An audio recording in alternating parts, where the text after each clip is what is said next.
বেশ কয়েকদিন ধরে আমি কোনো শিকার পাচ্ছি না। তোকে যে বললাম প্রতিদিন আমার জন্য শিকারের ব্যবস্থা করে দিতে, তুই মনে হয় কাউকে বলিসনি। আজ তোকে খেয়েই আমার পেটের ক্ষুধা মেটাবো, দাঁড়া তুই। না না বাঘ মামা, আমাকে খেও না, আমার কথা শোনো, তোমার জন্য একটা সুখবর আছে। কি সুখবর বল দেখি। আমি একটা বড় শিকারের সন্ধান পেয়েছি, যা তুমি 1 সপ্তাহ ধরে খেতে পারবে, আর তোমাকে কাউকে শিকারের জন্য ভয় দেখাতে হবে না। কিন্তু কিন্তু কি? তাড়াতাড়ি গিয়ে শিকারটা নিয়ে আয়, আমার বড্ড খিদে পেয়েছে। বাঘ মামা, পাশের গ্রামের এক লোকের গরুর খামার আছে, আর তার থেকে একটা গরুকে সে ঘাস খাওয়ানোর জন্য মাঠে বেঁধে রেখে গেছে। আমি আনতে চেয়েছিলাম, কিন্তু কি করে আনি? আমি তো একটা ছোট প্রাণী, আমি তো তাকে নিয়ে আসতে পারবো না। কোথায় সে গরু? আমাকে নিয়ে চল সেখানে।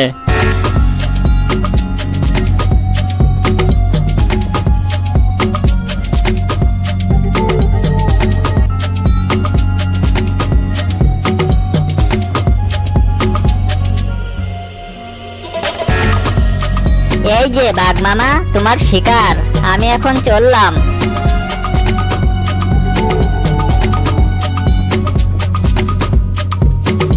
এই গরু, তোকে তো আজ আমি খাবো। সে কি গো বাঘ মামা, শেষমেশ আমায় খাবে? আজ বুঝি কোনো শিকার ধরতে পারোনি? তোর সব জেনে কাজ কি? আমার ক্ষুধা লেগেছে, তাই আমি তোকে খাবো। সে না হয় খাবে, কিন্তু এখন যদি তুমি আমাকে খাও তাহলে তোমার বড় লোকসান হবে গো। লোকসান হবে মানে? কি বলতে চাস তুই? দেখো না, আমার মালিক আমাকে কেমন খোঁটার সাথে বেঁধে রেখে গেছে। মাঠে এত ঘাস, অথচ আমি তা খেতেই পারছি না। নাগালের ভেতরে যা ঘাস ছিল তা কখন খেয়ে শেষ করেছি।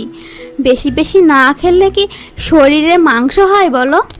আমার শরীরে এখন যেটুকু মাংস আছে তা খেয়ে তো তোমার পেটই ভরবে না। ও তাই বুঝি? তোর মালিক তো দেখছি বেজায় বোকা। তুমি ঠিকই বলেছো বাঘ মামা, আমি রোজ এত দুধ দিই, তা খেয়েও মানুষগুলোর বুদ্ধি হয় না। তোর সব ঘ্যানর ঘ্যানর আমার একদমই ভালো লাগছে না। এবার চুপ হয়ে যা, আমি তোকে এখনই খাবো। সে তো খাবেই, তবে খাওয়ার আগে তুমি এক কাজ করো, তাহলে আমার তো পেট ভরবেই, সাথে তোমারও।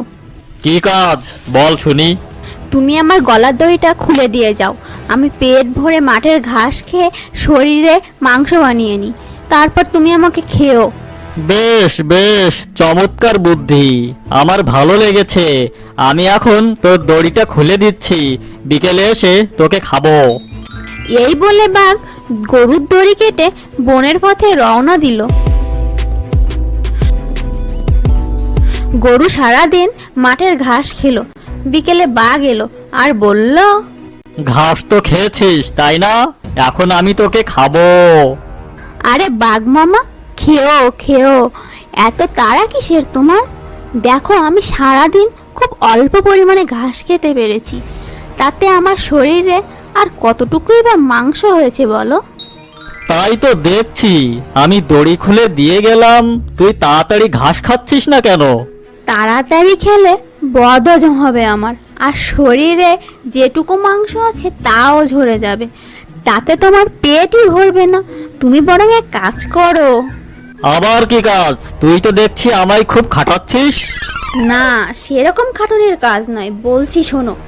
কাল আমার মালিক আবার আমাকে এখানে খোঁটার সাথে বেঁধে রেখে যাবে, তুমি এক সুযোগে দড়িটা কেটে দিয়ে যেও, আমি অনেক বেশি ঘাস খেয়ে শরীরে মাংস বানিয়ে রাখবো।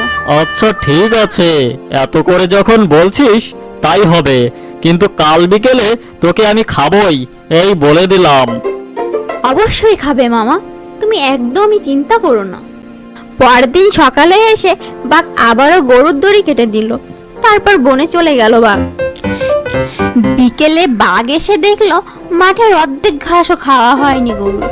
বাঘ তখন রেগে মেগে বলল, গরু, তুই তো দেখছি বড্ড ফাঁকি দিচ্ছিস, আজও মাঠের পুরো ঘাস খাওয়া হয়নি তোর, আমার সাথে চালাকি করছিস। সে কি গো বাঘ মামা, চালাকি করবো কেন? আমি তো সারাদিন ঘাস খেয়েই চলেছি। এত বড় মাঠের ঘাস একদিনে খেয়ে শেষ করা কি চারটিখানি কথা? আর শেষ না করলেও তো চলবে না। তুমি কাল এসে আবার আমার দড়ি কেটে দিয়ে যেও। কাল আরো অনেক ঘাস খেয়ে ফেলবো আমি। কথা দিচ্ছি তোমায়, 3 দিনের ভেতরে মাঠের সব ঘাস খেয়ে শেষ করে ফেলবো। তখন দেখো আমায় দেখতে কতটা নাদুস নুদুস লাগে। তখন তুমি আমায় 4-5 দিন ধরে খেতে পারবে।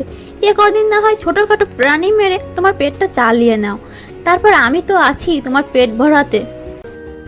পরদিন বাঘ এসে বলল, আজ তো তোকে খাবোই।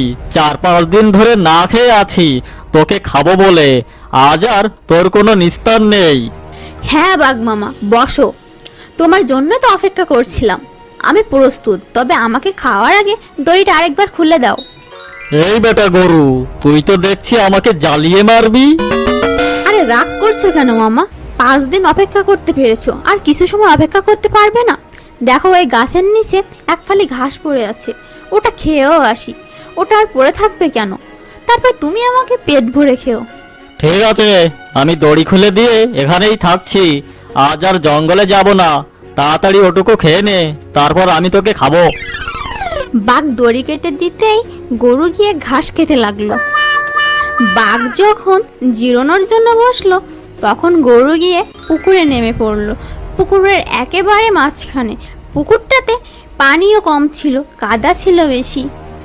ধন্যবাদ বাঘ মামা, তুমি বসে থাকো ওখানে। এই গরু, এটা তুই কি করলি? আমাকে ফাঁকি দিয়ে পানিতে নেমে পড়লি? কি ভেবেছিস আমি পানিতে নামতে পারবো না? এই বলে বাঘও নেমে পড়ে পুকুরে। কিন্তু এ কদিন না খেয়ে বাঘ খুব দুর্বল হয়ে গেছে, তাই সে গরুকে ধরার আগেই সে কাদায় আটকে গেল। তুই আর লাভ দেওয়ার জায়গা পেলি না? এতদিন ঠকিয়ে তুই বনের সব ঘাস খেয়ে নিয়েছিস। এখন যখন আমি তোকে খাবো, তখন তুই এই অকাজ করলি বেটা।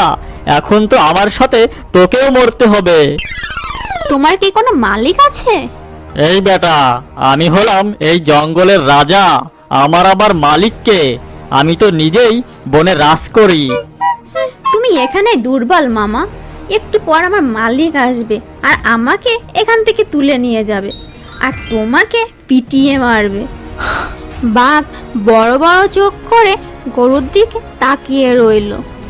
সন্ধ্যায় গরুর মালিক এসে গরুকে সেখান থেকে তুলে নিয়ে গেল, আর বাঘ সেই পুকুরের কাদায় আটকে রইল।